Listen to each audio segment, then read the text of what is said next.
I could never have imagined that a 19-year-old suicide bomber would actually teach me a valuable lesson. But he did.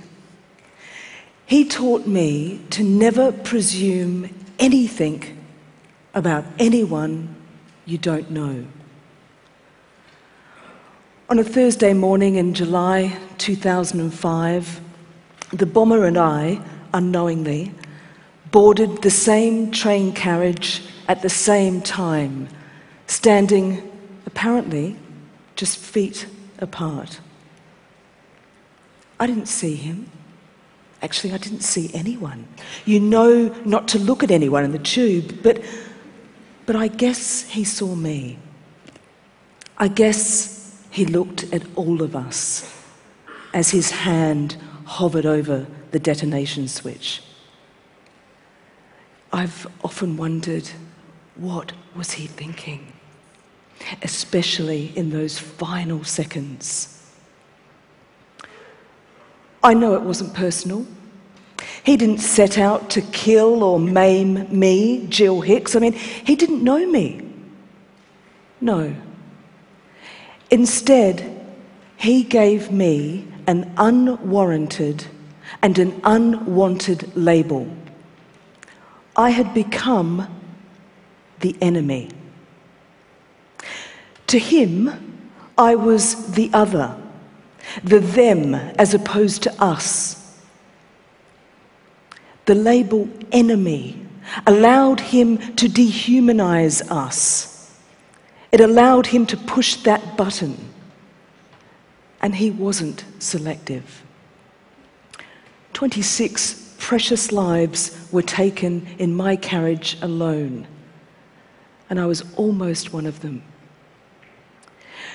In the time it takes to draw a breath, we were plunged into a darkness so immense that it was almost tangible. What I imagine wading through tar might be like. We didn't know we were the enemy. We were just a bunch of commuters who, minutes earlier, had followed the tube etiquette. No direct eye contact, no talking, and absolutely no conversation. But in the lifting of the darkness, we were reaching out. We were helping each other. We were calling out our names, a little bit like a roll call, waiting for responses. I'm Jill. I'm here. I'm alive. Okay. I'm Jill. Here. Alive. Okay. I didn't know Alison, but I listened for her check-ins every few minutes. I didn't know Richard, but it mattered to me that he survived. All I shared with them was my first name. They didn't know that I was a head of a department at the Design Council. And here is my beloved briefcase, also rescued from that morning. They didn't know that I published architecture and design journals, that I was a fellow of the Royal Society of Arts, that I wore black, still do, that I smoked cigarillos. I don't smoke cigarillos anymore. I drank gin and I watched TED Talks. Of course, never dreaming that one day I would be standing, balancing on prosthetic legs, giving a talk. I was a young Australian woman doing extraordinary things in London, and I wasn't ready for that all to end.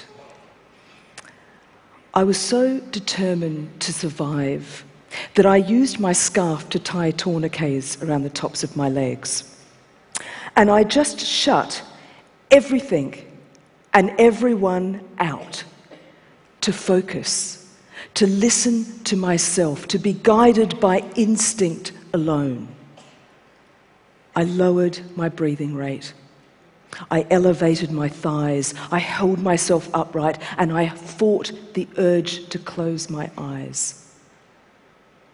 I held on for almost an hour to contemplate the whole of my life up until this point. Perhaps I should have done more. Perhaps I could have lived more, seen more. Maybe I should have gone running, dancing, taken up yoga. But my priority and my focus was always my work. I lived to work. Who I was on my business card mattered to me. But it didn't matter down in that tunnel. By the time I felt that first touch from one of my rescuers, I was unable to speak, unable to say even a small word like Jill. I surrendered my body to them. I had done all I possibly could, and now I was in their hands. I understood just who and what humanity really is when I first saw the ID tag that was given to me when I was admitted to hospital. And it read, "One unknown, estimated female." One unknown, estimated female. Those 4 words were my gift. What they told me very clearly was that my life was saved purely because I was a human being. Difference of any kind made no difference to the extraordinary lengths that the rescuers were prepared to go to save my life, to save as many unknowns as they could, and putting their own lives at risk. To them, it didn't matter if I was rich or poor, the colour of my skin, whether I was male or female, my sexual orientation, who I voted for, whether I was educated, if I had a faith or no faith at all. Nothing mattered other than I was a precious human life. I see myself as a living fact. I am proof that unconditional love and respect can not only save, but it can transform lives. Here is a wonderful image of one of my rescuers, Andy, and I, taken just last year, 10 years after the event, and here we are, arm in arm. Throughout all the chaos, my hand was held tightly. My face was stroked gently. What did I feel? I felt loved. What's shielded me from hatred and wanting retribution, what's given me the courage to say, this ends with me, it's love. I was loved. I believe the potential for widespread positive change is absolutely enormous because I know what we're capable of. I know the brilliance of humanity. So this leaves me with some pretty big things to ponder and some questions for us all to consider. Is what unites us not far greater than what can ever divide? Does it have to take a tragedy or a disaster for us to feel deeply connected as one species, as human beings?